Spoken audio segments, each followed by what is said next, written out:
और इस पूरी खबर पर रिटायर्ड ब्रिगेडियर विजय धीमान हमारे साथ जम्मू कश्मीर से फोन लाइन पर जुड़ गए हैं। धीमान सर, घाटी एक बार फिर से दहशत में जाती हुई दिखाई दे रही। अगर बात करें, एक समय जब जम्मू कश्मीर में हालात बहुत बेहतर हो रहे थे, लेकिन अब एक बार फिर से ऐसे हालात नजर आ रहे कि आम जनता तो आम जनता, अब पर्यटक भी सुरक्षित नहीं है। जहाँ तक ये आतंकवाद का सवाल है, इसके ऊपर काफी काबू पा लिया गया था। और जहाँ तक वैली का सवाल है, उस पर ऑलमोस्ट 90% कंट्रोल था और इवन राजौरी पुंछ भी ठीक था। तो सारी जो घटनाक्रम हो रहा था वो जम्मू डिवीजन में हो रहा था। जम्मू डिवीजन के 10 डिस्ट्रिक्ट आते हैं और 10 में से 8 में सर्च ऑपरेशन जारी हैं, प्रोएक्टिव ऑपरेशन जारी हैं। यानी कि हमारे पास उनकी पुख्ता इंटेलिजेंस थी और उसके हिसाब से हम यहाँ काम कर रहे हैं। परंतु सडनली यहाँ पे एक पहलगाम में ये हादसा हो जाना, ये पहले समझ में नहीं आ रहा था कि ये क्या बात हो सकती है। क्योंकि पाकिस्तानी टेररिस्ट का जो स्ट्रैटेजी है, चाहे वो स्ट्रेटेजिक लेवल पे हो, चाहे वो ऑपरेशनल लेवल पे हो, चाहे टैक्टिकल लेवल पे हो, वो बहुत ही सोची समझी और एक सुनिश्चित एक चाल है। हमने उनकी टैक्टिक्स देखी है, हमने उनकी रेडी करने का तरीका देखा है, हमने उनके वेपन्स देखे हैं, हमने उनके काम करने का तरीका देखा है, कम्युनिकेशन इक्विपमेंट देखा है। तो वो सब बहुत बढ़िया कर रहे थे। तो ऐसी हालत में अगर देखा जाए कि वो कश्मीर घाटी में आके टूरिस्ट के ऊपर अटैक करते हैं, तो ये बात समझ के परे है। क्योंकि टूरिस्ट के ऊपर अटैक होगा तो कश्मीर के लोगों को नुकसान होगा। कश्मीर के लोग जिनका वो समर्थन चाहते हैं, कश्मीर के लोग इकोनॉमिकली नीचे जाएंगे, कश्मीर के लोग उनके खिलाफ हो जाएंगे। वो उनके लिए बात ठीक नहीं है। तो फिर भी ये हुआ है। तो ये एक वन ऑफ अटैक हुआ है, जो कि पहलगाम जो जगह है, जो कि तराल फॉरेस्ट के बहुत पास है।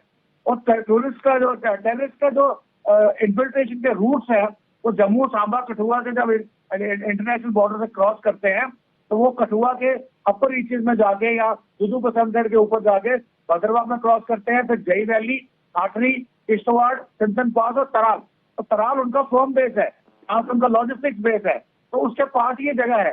तो पहले हमको लगा कि हो सकता है कोई ये वन ऑफ कोई सिरफिरा आदमी या कोई हार्डकोर रिलीजियस बंदा की भाई मुसलमान नहीं है तो हिंदू को मार दो, ऐसा कोई आगे कर गया हो।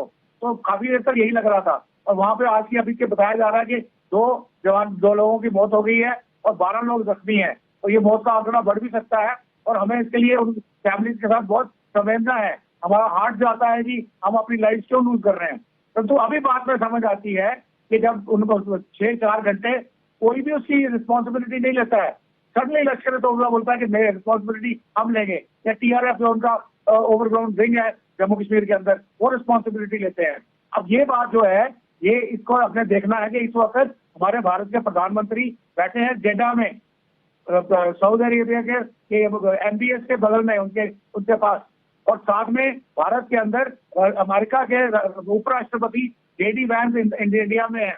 तो ये जो टाइमिंग है अटैक की, ये जेडी वैंस की विजिट टू इंडिया, जो $5000 बिलियन का ट्रेड लेके इंडिया में आए हैं और ऑलमोस्ट शायद फाइनलाइज कर गए हैं। और उनके थ्रू पूरी दुनिया में ये बताया जा रहा है कि भारत में सब कुछ नॉर्मल नहीं है। ये एक उनकी चाल है जो शायद चाइना द्वारा संचालित है through ISI and into these terrorist. तो ये बड़ी जियोपॉलिटिकल गेम हो सकती है। सिमिलरली सऊदी अरेबिया में जहाँ प्रधानमंत्री इस वक्त बैठे हैं, प्रधानमंत्री का जब अपना प्रधानमंत्री वन प्लेन एंटर करता है सऊदी अरेबिया की टेरिटरी, तो उनका स्वागत सऊदी अरेबिया के फाइटर जेट्स ने एस्कॉर्ट करके दिया है। तो उसके बाद उनको रेड कार्पेट खोला गया है। तो उन चीजों को अंडरमाइन करने के लिए हो सकता है ये टेररिस्ट प्लान किया हो through by the ISI people. उन्होंने एक कहते हैं कैलकुलेटेड रिस्क लिया हो कि अगर थोड़ा बहुत कश्मीरी लोग खराब हो भी जाएंगे, हमारे अगेंस्ट हो भी जाएंगे, और अंतर्राष्ट्रीय लेवल पे हमारी बहुत बड़ी उपलब्धि होगी। परंतु ये उनकी भूल है, क्योंकि अंतर्राष्ट्रीय लेवल पे लोग सब समझते हैं ये क्या है, इसके पीछे क्या चाल है, क्या प्रॉब्लम है। तो इसलिए मेरे को नहीं लगता उनको कोई फायदा होने वाला है। धीमान सर, एक तरफ जहां प्रधानमंत्री सऊदी अरब पहुंच चुके हैं, दूसरी तरफ जेडी वेंस अमेरिका के उपराष्ट्रपति भारत आए हुए हैं, तीसरी तरफ अमरनाथ यात्रा की शुरुआत होने वाली है। उससे पहले इस तरीके का आतंकी हमला, आप इसको किस तरीके से देखते हैं? किसकी साजिश है? कौन है इसके पीछे? क्या हो सकता है अब इसके आगे?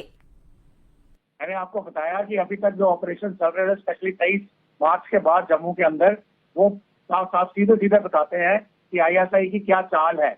उन्होंने शायद अपने एसएसबी कमांडोज को भेजा है टेररिस्ट बना करके, या कम से कम टेररिस्ट की जो टुकड़ियां हैं उनके लीडर एसएसबी कमांडोज हैं, वो उनकी जो सुपीरियर टैक्टिक्स है उससे हमें नजर आता है कि एक ट्रेन फोर्स है, ये नॉर्मल जिहादी फोर्स नहीं है कि वो 4 दिन की ट्रेनिंग करके उठ के आगे।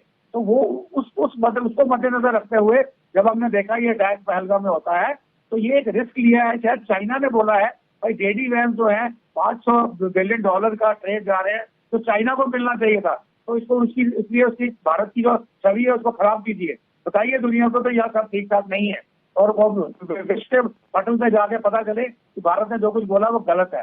सिमिलरली जो हमारे अभी एग्रीमेंट होने जा रहे हैं एमबीएस के साथ इन सऊदी अरेबिया, तो उस पर भी फर्क डाल सकता है। तो ये चाल हो सकता है चाइना की हो, जिन्होंने पाकिस्तानियों को बोला हो कि भाई देखो, परंतु जो हमारे भाई है कश्मीर के, डेफिनेटली आज सब इसको कंडेम कर रहे हैं, और उनको भी समझ में आ गया है। क्योंकि देखिए ये जो आइडियोलॉजी है, जो एंटी इंडिया या एंटी हिंदू आइडियोलॉजी कश्मीरियत में बताई जा रही है, ये सिर्फ कोई 40-50 साल पुरानी है, उससे ज्यादा नहीं है। ये ज्यूस आइडियोलॉजी नहीं है जो 1000 साल पुरानी है।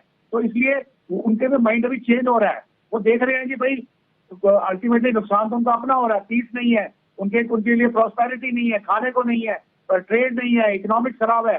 तो उनको अब समझ में आ रही है। अब मैंने खुद बात की है जो दूर दराज इलाके में, कुछ मैंने लोगों से बात की है, स्पेशली यंग लॉर्ड से, उन्होंने मुझे बताया कि देखिए अगर हम बुरहान वानी का रास्ता लेते हैं या उसको फॉलो करने की कोशिश करते हैं, तो हमारी जो जिंदगी है वो मैक्सिमम 2-3 हफ्ते में हमें सिक्योरिटी फोर्सेस मार के रहेंगी, या 3 महीने तक चलेंगे, और हमारे जो भाई बंधु हैं उनकी प्रॉपर्टीज कॉन्फिस्केट कर ली जाएगी। मतलब वो एक उनको क्लियर हो गया है कि टेररिस्ट बनना एक अच्छी बात नहीं है। एंड वीजा भी उन्होंने, जैसे हमारे पास इंटरनेट है, टेलीविजन है, हमको समझ में आ रही है कि भारत तरक्की की किस दौर में जा रहा है, किस राह पे है, और उसके वीजा भी पाकिस्तान कहाँ गरज में घुसता चला जा रहा है। तो फिर हम पाकिस्तान की बात क्यों सुने जो हमारी खुशहाली के खिलाफ है, जो हमारी इकोनॉमिक प्रोग्रेस, पीसफुल लाइफ के खिलाफ है। वीजा भी भारत में जो तरक्की हो रही है, हम भी उसका हिस्सा बनते हैं। अभी ट्रेन श्रीनगर पहुंच जाएगी थोड़े दिनों में, तो दिल्ली और श्रीनगर का जो रास्ता है सफर करने का, वो बिल्कुल कम हो जाएगा। ठीक है, बहुत बहुत धन्यवाद धीमान सर, बहुत बहुत धन्यवाद आपका। आप इस तमाम चर्चा में आप हमारे साथ जुड़े और तमाम जानकारी आपने हमारे दर्शकों तक पहुंचाई। तो